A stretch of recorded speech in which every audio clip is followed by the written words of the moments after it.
Господи, Исусе Христе, Сине Божий, помилуй меня грешного. Сина и Светлиот Дух. Амин. Возлюбени во Христа Бога, братья и сестры, Бог се яви. Вистина се яви. Бог се яви. Вистина се яви. Бог се яви. Вистина се яви. Najmili moji во Христа Бога, овие денови се денови на неколку значајни настави. Најпрво би почнал со блаженото упокојување на предстојателот на Албанската православна црква, господинот Анастасија.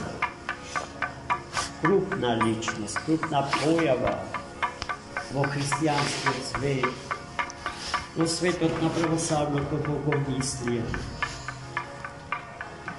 Човек кој што Албанската православна црква целосно уништен, затрен од безбожиот Енвер Хоџа. Вие сите знаете дека таа црква беше најмаченичка црква во минатиот век.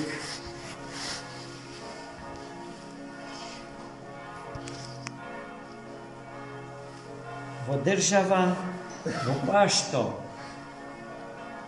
по прв пат во историјата на светот атеизмот беше прогласен за државна доктрина и идеологија. Беа отворени концлогори, по кои што беа буквално убиени представниците на Албанската православна црква, меѓу нив и попархоците, самиот архиепископ Христифор,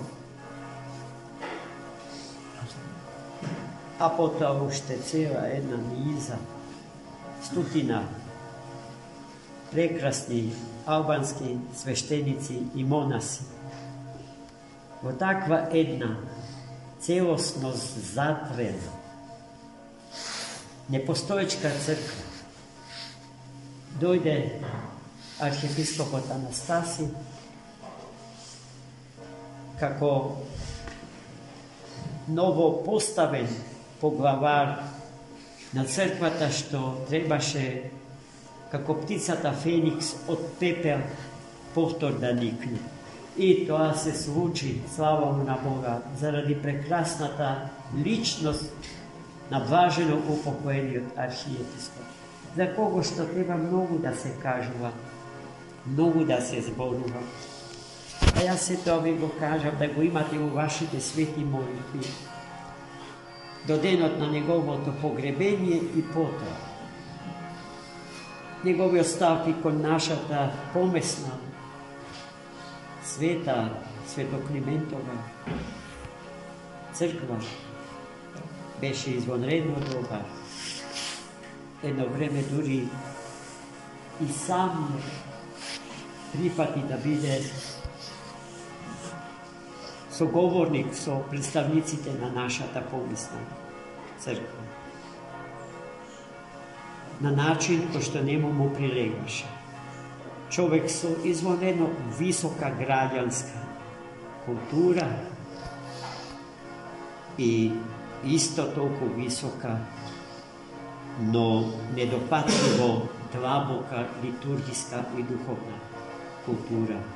Автор на многу прирачници, одличен познавач на новите политички, геополитички, геостратешки состојби во светов и местото на православната црква во таа една констелација на вредност.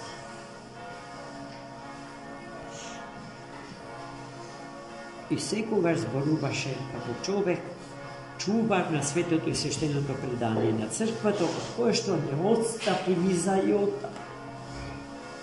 И затоа тој ја заслужува сите наша почит.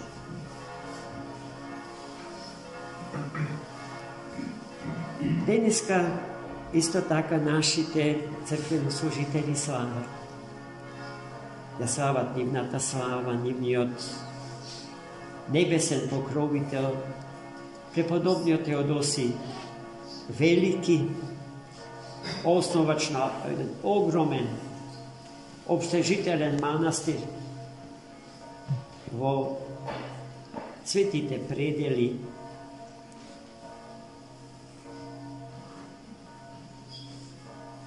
И таму тој го создаде својот манастир на чудесен начин,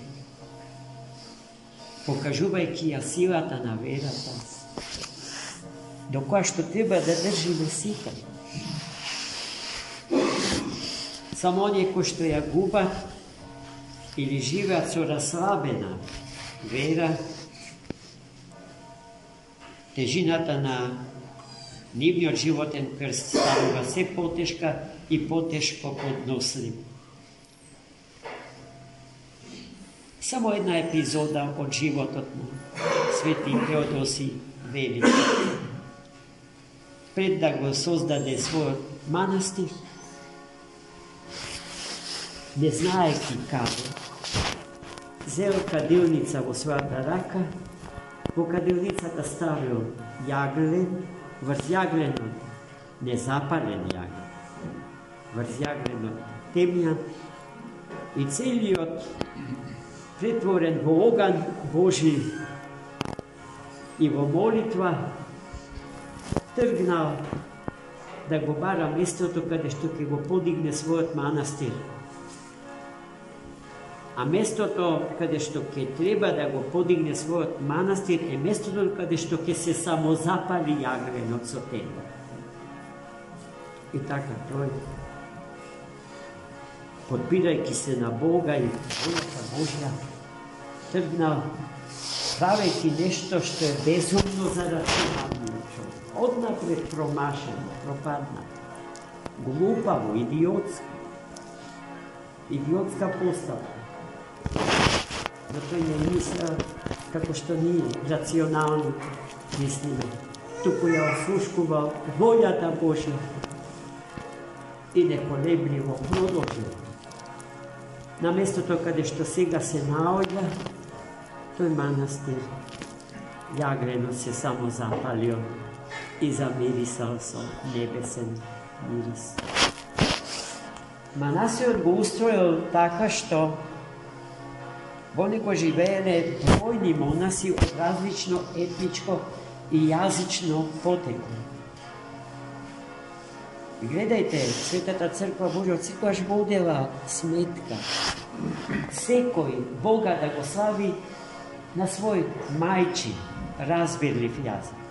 Во манастирот создал неколку групи на монашки огништа во зависност од етничката и јазичната припадност на монасите. За секој Бога да го слави на својот мајчин јазик. Па таков е принципот на живење во православната црква од секогаш. Ние немавме потреба од Втор Ватикански концил, кој што дури кон крајот на 19. век ја прифати логиката на Светото писмо, на свети Теодосий Велики, на свети Јован Златоуст, на свети Атанасий Велики, сите маркантни представници на Светата православна црква.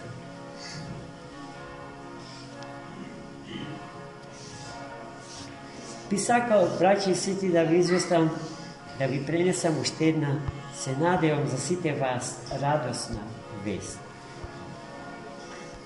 Вчера попладнето, од кабинетот на неговото блаженство,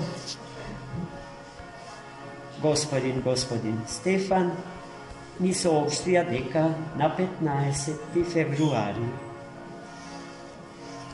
во денот кога се слави Сретението Господне, ќе не посети и ќе служи света литургија